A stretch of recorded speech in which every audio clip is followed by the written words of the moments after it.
Hi friends, ఇవాళ chicken fry కొంచెం గుజ్జుగా ఎలా చేసుకోవాలో చూద్దాము. ఓకే, ఈ చికెన్ ఫ్రై కోసమని ఫస్ట్ ఉల్లిపాయలని నిలువుచిలుగా కట్ చేసుకోండి. పచ్చిమిరపకాయలు, దీంట్లో దాల్చిన చెక్క, 2 లవంగాలు, యాలకులు దంచకుండా వేసుకోండి, ఎందుకంటే దంచితే షుగర్ ఉన్న వాళ్ళకి షుగర్ పెరుగుతుంది కాబట్టి యాలకులు, గసగసాలు, నువ్వులు, మీకు జీలకర్ర ఇవన్నీ వేసుకొని బాగా కలుపుకోండి. ఆ తిరగమాత వేగిన తర్వాత ఇదిగోండి ఇలాగ కడిగి పెట్టుకున్న చికెన్ తీసుకొచ్చేసి చక్కగా వేసి దాన్ని గరిటెతో శుభ్రంగా చికెన్ మొత్తం కలుపుకోండి. దాంట్లోనే ఉప్పు, కారము, పసుపు అన్నీ వేసేసుకొని బాగా చికెన్ని కింద నుంచి పైదాకా ఇక్కడ మనకు కలుపుకునే విధానాన్ని బట్టే ముక్కకు పడుతుందన్నమాట. సో చికెన్ బాగా రుచిగా రావాలి, ముక్క కూడా టేస్ట్గా ఉండాలి అంటే మన చికెన్ కలిపే విధానం అనేది బాగుండాలి.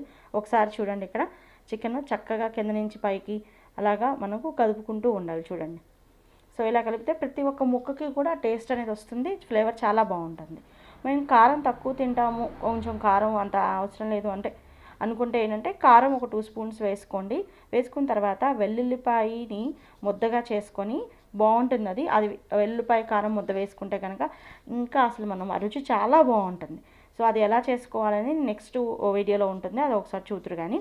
సో ఇక్కడ చూడండి, ఇంకా కారం సరిపోతే కొంచెం కారం కూడా వేసుకొని బాగా కింద నుంచి పైదాకా మొత్తం ప్రతి ముక్కకి పట్టేటట్టుగా మనం గరిటెతో ముక్కలను కలుపుకోవాలి. తర్వాత 5 to 10 minutes మూత పెట్టేసి వదిలేసేసేయండి. ఆ చికెన్ నుంచి నీరు ఊరటం అనేది బాగా స్టార్ట్ అవుతుంది. ఓకే, సో మీకు ఇక్కడ చూడండి, చికెన్ అనేది మనకు మరీ మెత్తగా అవసరం లేదు, అంటే పీసెస్ అవ్వకుండా చక్కగా ఉంటుంది. చూడండి, ఇలా ఫ్రై చేసుకుంటే ఓకే. సో ఎక్కువ ఉడకబట్టడం వల్ల పీస్ అయిపోయింది, మరీ ముక్కలు అయిపోయింది, మెత్తగా అయిపోయింది అని అంటారు చాలామంది. అవసరం లేదు, ఇలా చేయండి, మీకు చాలా బాగుంటుంది. ముక్కగానే ఉంటుంది, టేస్ట్గాను ఉంటుంది. ఓకే, సో ఇప్పుడు చూడండి, నేను మూత తీసాను. ఇలా ఆయిల్లోకి మొత్తం చక్కగా నీరంతా, చికెన్కి నీరు ఉంటుంది కదా, నీరంతా కూడా చికెన్లోకి మొత్తం ఆ నీరంతా బయటకు వచ్చేసేసి ఆయిల్తో పాటు కలుపుతుంది. మనం ఈ ఫ్రైకి ఎక్కడ కూడా వాటర్ అనేది మనం యాడ్ చేయట్లేదు. ఓకే, సో ఓన్లీ ఆ చికెన్లో ఉన్న నీరుతోనే మనకి ఇక్కడ ఫ్రై అనేది వస్తుంది. ఓకే, చూడండి, మొత్తం మళ్ళీ ఒకసారి కలుపుకోవాలి. ఈ కొంచెం ఒక 10 minutes తర్వాత ఉడికిన తర్వాత కొంచెం అల్లం వెల్లుల్లి పేస్ట్, ఓకే, అల్లం వెల్లుల్లి పేస్ట్ మనం దాన్ని కలుపుకొని చక్కగా మళ్ళీ ఒక మూత పెట్టేసి ఒక 15 to 20 minutes అలా వదిలేసేయండి.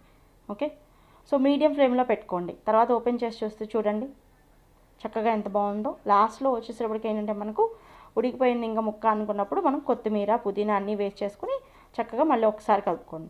ఇక్కడ చూడండి, ముక్క మెత్తగా అవ్వలేదు, అలాగే కింద గుజ్జు కూడా చూడండి, మీరు గుజ్జు కూడా బాగుంది. ఓకే, సో ఇదేంటంటే మనం ఈ ఫ్రై ఒక్కటే యూజ్ చేసుకుని అన్నంలో తినేయచ్చు. ఓకే, అలా కాదనుకుంటే ఏదైనా రసం కాంబినేషన్ కూడా తీసుకోవచ్చు. ఇక్కడ చూడండి, ఆ చికెన్ ఫ్రైకి నేను మళ్ళీ ఇక్కడ మటన్ బోన్స్ పులుసు మాత్రం పెట్టాను, ఎందుకంటే చాలా హెల్దీ ఇది బోన్స్ పులుసు. ఇది ఎలా చేయాలని ఆల్రెడీ మీకు వీడియో చేశాను, మటన్ కుక్కర్లో ఎలా వండుకోవాలనేది. ఇక్కడ చూడండి, ఈ బోన్స్ పులుసుకి ఈ చికెన్ ఫ్రై కాంబినేషన్. ఓకే, ఈ రెండు కూడా ఏంటంటే హెల్దీ ఉంటుంది. ఒట్టి మటన్ తిన్న వాళ్ళకి కొంచెం వెయిట్ వస్తారు, అలాగా ప్రాబ్లం ఉన్న వాళ్ళు ఇక్కడ మటన్ కాదు, ఓన్లీ బోన్స్ మాత్రమే తీసుకొని పులుసు చేసుకున్నాం. ఓకే, సో ఈ బోన్స్ పులుసు చికెన్ ఫ్రై కాంబినేషన్ అన్నంలో సూపరు, హెల్దీ కూడా. For more recipes like, share and subscribe.